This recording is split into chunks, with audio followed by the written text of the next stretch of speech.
Viewers మనం వచ్చేసి మర్యాద చేద్దాము అనేటువంటి పాఠంలో ఉన్నాము. ఇక్కడ ఆ చిత్రం చూడండి, ఆలోచించి మాట్లాడండి. ఈ యొక్క చిత్రాన్ని చూడండి, అమాయకపు చేష్టలు అంటారు. చిత్రంలోని సన్నివేశాల గురించి మాట్లాడండి. చిత్రంలోని వారు చేస్తున్నటువంటి పనులు సరైనవా ఎందుకు? ఇలాంటి సంఘటనలు మీరు ఎప్పుడైనా చూసారా? వాటి గురించి మాట్లాడండి. పై చిత్రంలో నుండి మీరు రాయగలిగినన్ని పదాలను రాయండి. ఇక్కడ మొట్టమొదటి క్వశ్చన్కి వచ్చేసి చిత్రంలోని సన్నివేశాల గురించి మాట్లాడదాము. నిండుగా ప్రవహించేటువంటి ఒక కాలువ కనిపిస్తుంది. ఆ కాలువ దాటడానికి దాని మీద నిర్మించిన వంతెన ఉన్నది. కాలువకు ఇటుపక్కల ఒక పెద్ద చెట్టు, ఆ చెట్టు కొమ్మ మీద ఒక వ్యక్తి కూర్చున్నాడు. ఆ వ్యక్తి చేతిలో ఒక గొడ్డలి ఉంది. ఆ గొడ్డలితో కొమ్మలు నరుగుతున్నాడు. ఆ కొమ్మ నరుగుతున్నటువంటి వైపుగా తాను కూర్చున్నటువంటి వైపుగా నరుగుతూ ఉన్నాడు అనమాట. చిత్రంలో వారు చేస్తున్నటువంటి పనులను సరైనవా లేదా ఎందుకు? సరైనవి కావు. ఎందుకంటే కొమ్మ నరుగుతున్న వ్యక్తిని చూడండి, తాను కూర్చున్నటువంటి వైపుగా కొమ్మను నరుగుతున్నాడు. నరికిన కొమ్మతో పాటు తాను కూడా క్రింద పడిపోతాడు అని తెలియని కూడా అమాయకత్వము కనిపిస్తుంది. గుర్రము మీద వేగంగా వెళుతున్నటువంటి వ్యక్తి తన రెండు చేతులతో గుర్రం కళ్ళెం పట్టుకోకుండా నెత్తి మీద ఉన్నటువంటి కట్టెల మోపును పడిపోకుండా పట్టుకున్నాడు. కట్టెల మోపు పడిపోతాయేమో అనేటువంటి ఆలోచన తప్ప తాను పోతాయనేటువంటి ఆలోచన అనేటువంటిది లేనటువంటి అమాయకత్వం కనిపిస్తుంది. తర్వాత ఇలాంటి సంఘటనలు మీరు ఎప్పుడైనా చూసారా? వాటి గురించి మీరు మాట్లాడండి, మీరు సొంతంగా చెప్పండి.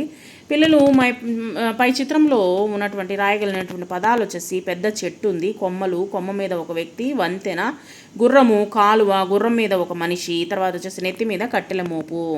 ఇక్కడ ఇచ్చినటువంటి ప్రశ్నలు వినడము, ఆలోచించడము, మాట్లాడటము. పాఠంలోని చిత్రాల గురించి మాట్లాడతాం. మొదటి చిత్రంలో తమ గురువు గారిని ఒరేయ్ అంటూ కేకలు వేస్తూ ఇంట్లోకి వచ్చినటువంటి పెద్ద మనిషి పైన కోపం వచ్చినటువంటి పరమానంద శిష్యులు ఆయన్ని స్తంభానికి కట్టారు.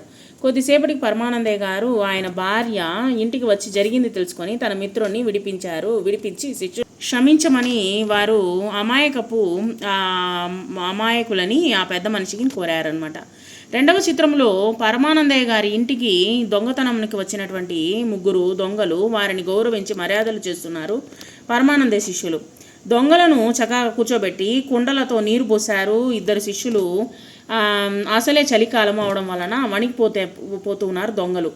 మరో ఇద్దరు వచ్చేసి శిష్యులు పసుపు కుంకుమ ముఖానికి రాశారు. ఆ పసుపు కుంకుమ కళ్ళలోకి ముక్కుల్లోకి పోయి మండిపోయి మూలుగుతున్నారు. మరో ఇద్దరు శిష్యులు సాంబ్రాణి పొగ వేశారు. ఆ పొగలు ఎక్కువై ఇంట్లో నుండి కిటికీల నుండి బయటకు వస్తుంటే అటుగా వెళ్తున్నటువంటి రాజుగారి సైనికులు చూసి లోపలికి వచ్చి జరుగుతున్నటువంటి తంతు చూసి అర్థం చేసుకుని ఆ దొంగలను రాజు దగ్గరికి తీసుకెళ్లారు.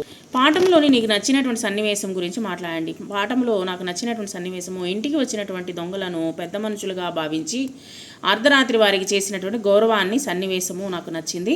పరమానంద శిష్యులు ఎలాంటి వారో చెప్పండి. పరమానంద శిష్యులు మహాపండితులు, కానీ శాపవశాత్తు అమాయకులుగా మారారు. ఆ అమాయకత్వంలో చేసేటువంటి ప్రతి పని చివరకు మంచిగానే పరిణమిస్తుంది. అంటే అందరికీ మేలే చేస్తూ ఉంది. పరమానంద శిష్యుల యొక్క చేష్టలు ఇలాగే ఉండేవి.